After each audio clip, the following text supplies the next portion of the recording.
Chaque nouvelle fuite sur le Galaxy S26 Ultra vient combler les vides et à ce stade, l'image est parfaitement claire. Ce n'est plus juste un téléphone qui promet de grands changements. D'après ce qui est maintenant quasiment confirmé, il est en train de s'aligner pour devenir le meilleur smartphone de l'année prochaine, sans discussion possible. Je vais vous expliquer exactement pourquoi. Pour comprendre comment on en est arrivé là, il faut regarder ce qui s'est passé avec le S25 Ultra et son plus grand rival. À la génération précédente, Samsung a laissé le Galaxy S25 Ultra rouler en roue libre. Design sans risque, micro-ajustements et même quelques baisses surprenantes de spécifications ont fait qu'il a perdu sa couronne. Beaucoup de gens sont restés sur leur faim. Puis l'iPhone 17 Pro Max est arrivé, le vrai concurrent direct de la série S Ultra, et qu'on le veuille ou non, Apple a sorti sa plus grosse mise à jour depuis des années. Ce retour en force a posé les bases d'un face-à-face et maintenant c'est le S26 Ultra qui entre en scène. À mesure qu'on se rapproche du lancement du Galaxy S26 Ultra, toutes les fuites sérieuses pointent dans une seule direction.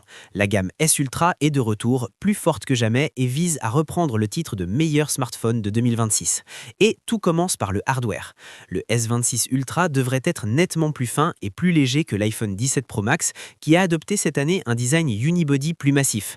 Et cette différence compte vraiment dans l'usage au quotidien.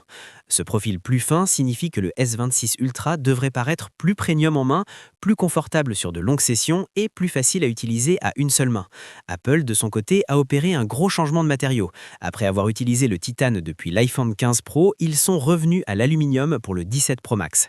L'objectif était de réduire le poids et d'améliorer la dissipation thermique grâce à cette grande pièce métallique interne reliée au châssis. Est-ce que ça a aidé? Jusqu'à un certain point, oui, mais ça a eu un prix. La durabilité a clairement pris un coup. Le châssis de l'iPhone 17 Pro Max et même le plateau de la caméra se marquent et se rayent extrêmement facilement. Samsung, de son côté, conserve le titane sur le S26 Ultra, ce qui veut dire que vous obtenez un châssis à la fois plus premium et plus résistant à l'usure que celui du 17 Pro Max. Et une fois qu'on dépasse le cadre, la grande comparaison suivante, c'est l'écran. Samsung domine le domaine des écrans depuis longtemps, au point qu'Apple elle-même dépend des dalles Samsung pour l'iPhone. Le S26 Ultra, comme l'iPhone 17, offre des écrans nets avec des couleurs précises et une qualité d'image globale très proche. Mais un point les sépare clairement, les reflets. Apple a enfin apporté un revêtement anti-reflet à la série iPhone 17 Pro, mais il reste en retrait par rapport aux anciennes solutions de Samsung, sans même parler du S26 Ultra.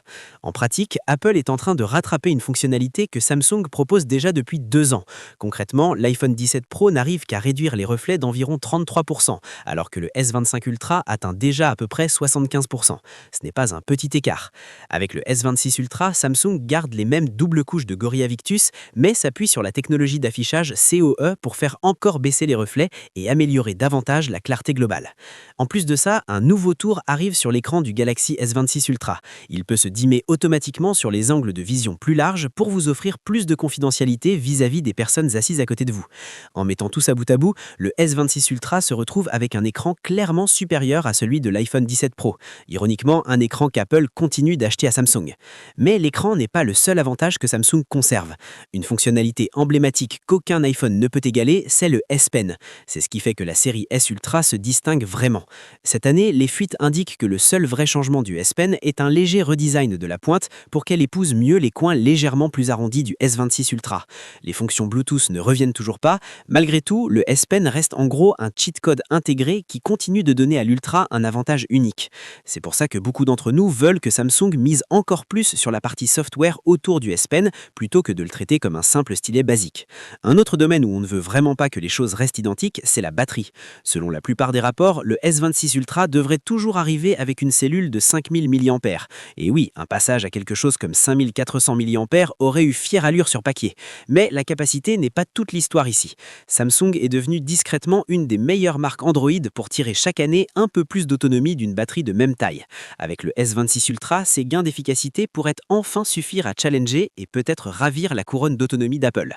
Bien sûr, les gros chiffres sont satisfaisants et je sais que beaucoup d'entre vous aimeraient les voir, mais ce qui compte vraiment, c'est le temps d'écran réel, pas juste une grande ligne de spec qui ne se traduit pas dans l'usage. Là où on a un vrai bond en avant, c'est la charge. Après être resté à 45 watts pendant des générations, Samsung fait enfin passer le Galaxy S26 Ultra à 60 watts en charge filaire. C'est pratiquement acté et ce sera commercialisé sous le nom de Superfast Charging 3.0. Face à la série iPhone 17 Pro qui plafonne toujours aux alentours de 40 watts, le S26 Ultra prend clairement l'avantage davantage dès que vous avez besoin d'un petit boost de batterie en vitesse. La recharge versante est elle aussi mise à jour. Le S26 Ultra devrait prendre en charge la charge sans fil 25 watts avec Qi 2 et des magnétoses intégrées, en gros la version MagSafe de Samsung. On ne sait pas encore quel nom marketing ils vont utiliser, mais l'essentiel c'est qu'un véritable écosystème sans fil magnétique est enfin en chemin. Malgré tout, le changement le plus important cette année ne se trouve ni dans la charge ni dans la grandeur de la batterie. Il est dans la performance brute. Le S26 Ultra passe au Snapdragon 8 Elite Gen 5 de Qualcomm.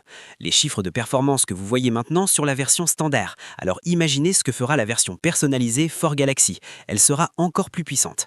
Cette mise à jour ne permet pas seulement au S26 Ultra de dépasser l'iPhone 17 Pro, elle le place devant l'iPhone 17 Pro Max et le fait entrer dans la catégorie du flagship le plus puissant de l'année pour le gaming et le multitasking.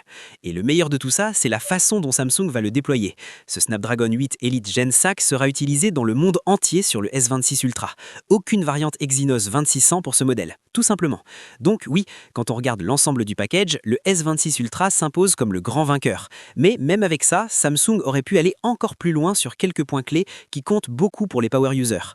Une batterie légèrement plus grande, quelque chose comme 5400 mAh, un hardware photo plus avancé ou la course au niveau de brillance extrême qu'on voit chez certaines marques chinoises aurait rendu la fiche technique encore plus difficile à ignorer.